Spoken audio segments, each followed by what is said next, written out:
To understand what data visualization is, let's go over to the website called elastic.co. This website is for the same company which has provided us Elasticsearch and LogStash.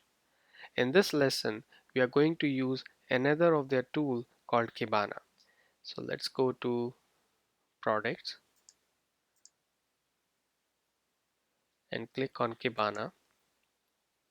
And on this page, you can see that Kibana is a data visualization tool which can read the data from Elasticsearch and create some beautiful charts and visualizations. If you scroll down, you can see that it has lots of capabilities. It can create dashboards with multiple charts within it, and it can also generate some metrics.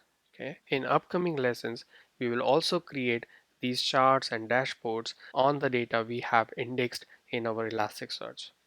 Okay. But what is the benefit of having these charts instead of the data in tabular formats or maybe in database or in files? The benefit of using data visualization tools like Kibana is very obvious, that it can help you visualize all your data and the patterns in a very small graph and makes it very easy for you to understand overall data. Okay, so it saves a lot of time for data scientists, and anybody who knows how to read the graphs can easily understand their data using tools like Kibana.